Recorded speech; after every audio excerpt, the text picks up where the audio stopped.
ہمیں اس وقت دنیا میں بہت جو مسئلہ درپیش ہے نا وہ دین کے تحفظ کا ہے. بات سمجھنا ذرا. دین کے ایک تو ہماری اپنی حفاظت ہے, یہ علیحدہ چیز.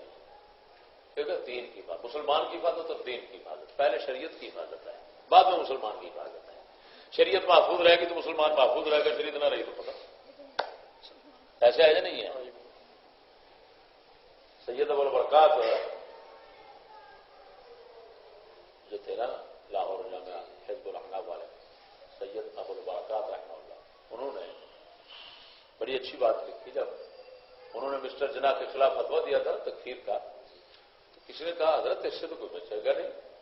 آپ نے فرمایا کوئی بچے نہ بچے, شریعت عین مصلحت ہے, ہم نے شریعت بچانا ہے چاہے دنیا میں ایک بھی مسلمان رہے. بات تو ٹھیک ہے. اگر فرض کرو دنیا کفر میں جا رہی ہے اور ہم شریعت نہیں بچاتے, لوگوں کو کہتے ہیں جس طرح لوگ چل رہے ہیں اسی طرح ہی شریعت ہے, تو ایمان سے بتاؤ ہم کیا بچائیں گے؟ لوگوں کو کیا بچائیں گے؟ جب کفر میں چلے جائیں گے ان اللہ تو کافر ہو جائیں گے, فائدہ کیا؟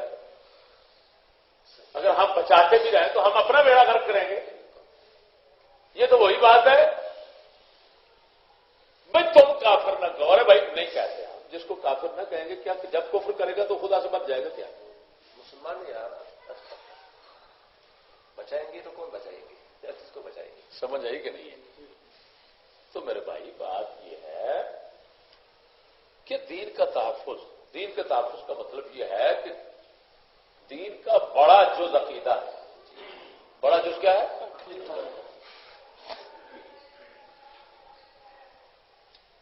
عقیدہ جب بچ جائے گا, اعتقاد جب بچ جائے گا تو پھر عمل بھی بچ جاتا ہے. کیوں؟ جب بنیاد صحیح قائم ہو جائے اوپر تک عمارت چلی جاتی ہے. یہ بڑی نقطے کی بات ہے, اب ذرا سمجھنا. میری عقیدے ہمارا ایک دین ہے, ایک مذہب ہے. ایک ہمارا دین ہے, ایک ہمارا مذہب ہے. اس میں فرق جانتے ہیں آپ؟ دین و مذہب میں یہ فرق ہے. دین قطعی ہوتا ہے, قطعی اور یقینی ہوتا ہے, اس کا منکر کافر ہوتا ہے. مذہب ظنی ہوتا ہے, اس کا منکر گمراہ ہوتا ہے. دین اجماعی ہوتا ہے. تمام جو مسلمان ہیں, یعنی چاہے صحیح العقیدہ چاہے بد عقیدہ, بشرطے کہ ان کی بد عقیدگی کفر تک نہ پہنچے. جب کفر تک پہنچ جاتی ہے وہ مرتد ہوتے ہیں, وہ تو اسلام سے خارج شمار ہوتے ہیں نا, وہ تو دین سے باہر نکل گئے. فرق باطلہ جب تک کہ ان کا بطلان اور ان کا اعتقاد خبیث جو ہے اس کا بطلان وہ حد کفر تک نہ پہنچے تو وہ اہل اسلام شمار ہوتے ہیں. سمجھ آئی کہ نہیں؟ وہ اہل سنت شمار نہیں ہوں گے لیکن اہل اسلام شمار ہوں گے, مسلمان شمار ہوں گے. اہل قبلہ کی تکفیر جو ہے نہ کرنا ہمارے اہل سنت کے اعتقاد میں داخل ہے. بات سمجھنا ہے.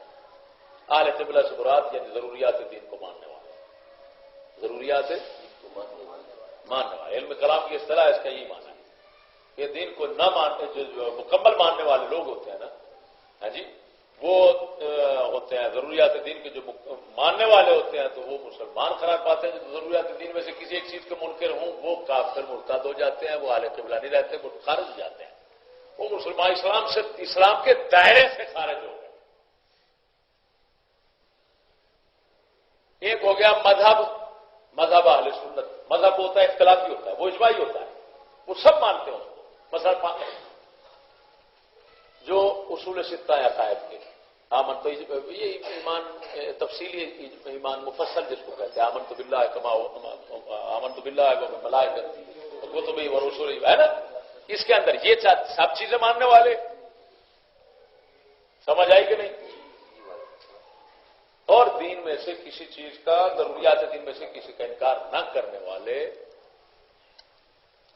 یہ سب کے سب لوگ جو ہیں یہ جس پر متفق ہوتے ہیں وہ دین ہوتا ہے, اور جس میں یہ آپس میں اختلاف کر جاتے ہیں وہ مذہب ہوتا ہے. تو مذہب اختلافی ہوتا ہے, دین اتفاقی ہوتا ہے. دین قطعی اور یقینی ہوتا ہے اور مذہب ظنی ہوتا ہے. یہ تو بات سمجھ آ گئی نا.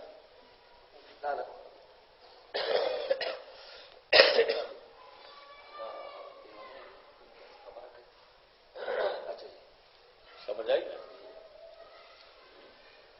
تو بھائی بات یہ ہے کہ اعتقاد بچانا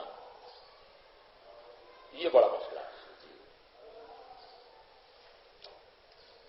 یہ اعتقاد بچانے سے ہماری یہ مراد ہے کہ ایک تو دین کے متعلق اعتقاد بچانا ہے, دوسرا اہل سنت کے متعلق مذہب حق. کیونکہ جب مذہب اہل سنت جو ہے نا, ضروریات دین اور ضروریات اہل سنت, ہاں وہی چار چیزیں, ضروریات دین ہو گیا, ضروریات مذہب ہو گیا, ثابتات محکمہ ہو گیا اور ظنیات محتملہ ہو گیا. ہماری مراد جو ہے نا وہ ضروریات مذہب اور ضروریات دین ہے. لوگوں کا مذہب بھی بچانا ہے, لوگوں کا دین بھی بچانا ہے. بات سمجھنا ذرا, بڑی چیز دین ہے. دین جب نہیں کیونکہ یہ جز ہے اس کا, دین نہیں بچے گا تو مذہب نہیں بچے گا. ذہن میں رکھنا, مذہب نہ بچے اور دین بچ جائے پھر بھی ہو سکتا ہے بات, لیکن دین نہ رہے تو مذہب نہیں رہ سکتا, کیونکہ وہ تو جڑ ہے, اصل ہے, یہ فرع ہے. اصل ہوگی تو فرع ہوگی. تو یہ ہے بھائی دو چیزیں, گمراہی سے بچانے کے لیے مذہب کے عقیدے کا تحفظ ضروری ہے, اور کفر سے بچانے کے لیے, ارتداد سے بچانے کے لیے دین کے عقائد کا تحفظ ضروری ہے. ٹھیک ہے نا, اتنا بات تو سمجھ آ گئی. گمراہی سے بچانے کے لیے, ضلالت سے بچانے کے لیے مذہب, عقائد مذہبیہ جو ہیں ان کا تحفظ ضروری ہے, اور کفر و ارتداد سے بچانے کے لیے دین کے عقائد کا تحفظ ضروری. یہ آگے سمجھ بات. اس وقت جو تازہ ترین فتنے ہیں دنیا کے, وہ ذہن میں رکھنا, تمہارے مذہب کے خلاف اگر ہے نا تو اس سے زیادہ کہیں دین کے خلاف ہے. تو جہاں کے تازہ فتنوں سے نہیں ہے باخبر, خیر ہے جمہور کا, خیر ہے سلطانی جمہور کا غوغا کے شر, خیر ہے سلطانی جمہور کا غوغا کے شر. تو جہاں کے تازہ فتنوں سے نہیں ہے باخبر. یہ تازہ فتنے جو ہے نا, جن کی چند شاخیں, ان کے اندر ہم تو الجھے ہوئے ہیں. تازہ فتنوں کی چند شاخیں جن کے اندر ہم تو الجھے ہوئے ہیں. یہ کوئی شاخ ادھر سے اٹھ پڑتی ہے, کوئی ادھر سے اٹھ پڑتی ہے, تو ہم اس شاخ سے نجات نہیں پا سکتے. دوسرے لفظوں میں چھوٹے موٹے فتنے جو ہے نا, اپنوں سے ادھر ادھر جو جن کو اپنے کہتے ہیں, ان سے یہ ایسے عجیب اٹھ پڑتے ہیں کہ ہم اس میں الجھ کر رہ جاتے ہیں. اور دوسرے فتنے جو ہیں, بڑے بڑے بڑے عظیم فتنے جو ہیں, ان کی طرف ہماری توجہ بھی نہیں جاتی, اور نہ ہی ہم اس کے اب یہ نہ اس کے لیے کام کر سکتے ہیں. ہم اس میں اتنا مصروف ہو جاتے ہیں. بات سمجھنا, یہ تازے فتنے جو ہے نا وہ آپ کے دین کے, جس طرح مذہب کے خلاف ہیں, اس سے کہیں زیادہ دین کے خلاف ہیں. بولو بولو بولو, کس کے خلاف ہے؟ دین کے خلاف. سب سے بڑا فتنہ دین کے خلاف جو عقیدے کو تباہ کر رہا ہے. ہم اعمال کی بات نہیں کرتے. مجھے 20-25 سال ہو گئے خطاب کرتے ہوئے. 20-25 سال کے عرصے کے اندر میں نماز کی دعوت نہیں دیتا. میں نے کسی کو یہ نہیں کہا کہ داڑھی رکھو جا. میں عقیدہ سے ہی کرتا ہوں. جب اعتقاد صحیح مکمل ہو جاتا ہے تو ایمان سے کہتا ہوں لاکھوں بندے باشرہ بن چکے ہیں.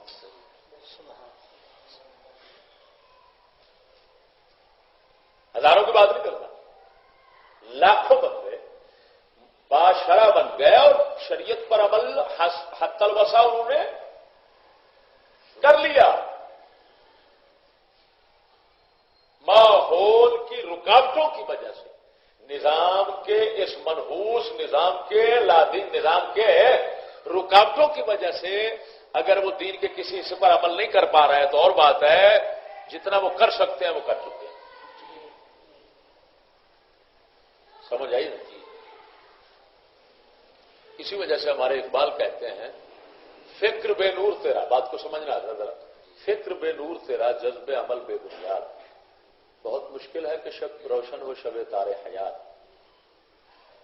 کہ جب فکر نامکمل ہوگی، اسلام کا مکمل اعتقاد بھی صحیح اندر نہیں آئے گا، ہم اسلام کو سمجھیں گے نہیں. اسلام جب سمجھتے، میں ایک موٹی سی بات کرتا ہوں، اسلام کو سمجھنے کے لیے یورپ کو سمجھنا پڑتا ہے اور یورپ کو سمجھنے کے لیے اسلام کو سمجھنا پڑتا ہے. جیسے کہتے ہیں نا تو عرف الاشیاء بے افوابها، چیزیں ضدوں سے پہچانی جاتی ہیں. روشنی کا تعارف اسی کو ہوگا جس نے اندھیرا دیکھا ہو، اندھیرا کا اسی کو ہوگا جس نے روشنی دیکھی. دھوپ اور چھاؤں، دھوپ کی قدر اسی کو آتی ہے، چھاؤں کی قدر اسی کو آتی ہے جس نے دھوپ میں ذرا کھڑا ہو کر دیکھا ہو. جس نے دھوپ کی تپش محسوس نہیں کی اس کو چھاؤں کی قدر، اس کو سائے کی قدر نہیں ہوتی. تو چیزیں ضدوں سے پہچانی جائیں. اسلام کی ضد یورپ ہے. کیوں کہ یہ دین ہے، وہ لا دینیت ہے. بات کو سمجھنا، یہ کیا ہے؟ اسلام کا یہ آفاقی پیغام ہے کہ اسلام زندگی کے ہر شعبے پر محیط ہے، ہر شعبے پر حاوی ہے. ادخلوا فی السلم کافہ. اسلام یہ اجازت نہیں دیتا مسلمان کو کہ وہ اعتقاد رکھے، بات سمجھنا میری، کہ وہ اعتقاد رکھے کہ دین کا اتنا حصہ مجھے کافی ہے. اگر اعتقاد رکھتا ہے تو کافر ہو جائے. اعتقاد رکھنا پڑے گا کہ دین مکمل ضروری ہے. اگر کوئی سمجھے کہ دین ہمارے لیے صرف یہ حصہ یہی دین ہے یا نجات کے لیے یہی کافی ہے اور باقی کی کوئی ضرورت نہیں، مان سے خارج ہو. اعتقاد رکھنا پڑے گا سارے دین پر. ہاں اگر عمل میں سستی کرتا ہے تو اور بات کو سمجھنا. ایک ہے عمل میں کیا کرنا، تکاسل اور سستی سے کام لینا، لیکن اعتقاد مکمل صحیح رکھنا کہ شریعت مطالعہ ساری بار حق ہے اور وہ جس طرح کے احکام آئے اسی طرح بار حق ہے.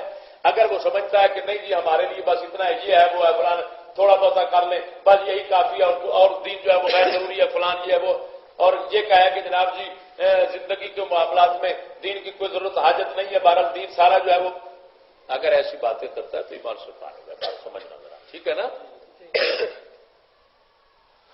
تو دین ہمارا یہ کہتا ہے کہ دین میں مکمل، تو دین کو مکمل ماننا. شے کو ماننے کا یہ مطلب ہوتا ہے کہ اس کو مانو، اس کو مانو اور اس کی ضد اور نقیض کو نہ مانو. اگر اس کی ضد اور نقیض کو مانتا ہے کوئی بندہ تو پھر اس کو نہیں مانتا. ایسے ہے نا؟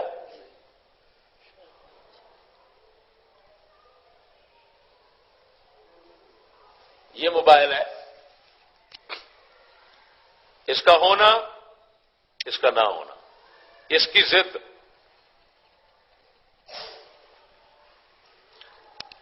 اس کی نقیض کو نہیں نہ مانو، اس کی ضد کو بھی نہ مانو، پھر اس کو ماننا پڑے گا. اگر کوئی آدمی کہتا ہے کہ چشتی کے ہاتھ میں اس وقت یہ موبائل ہے اور پھر کہتا ہے کہ چشتی کے ہاتھ میں انہی انگلیوں کے درمیان اسی جگہ پر موبائل نہیں ہے، تو اس نے یہ پہلی بات غلط، یہ دو باتیں جمع نہیں ہو سکتی.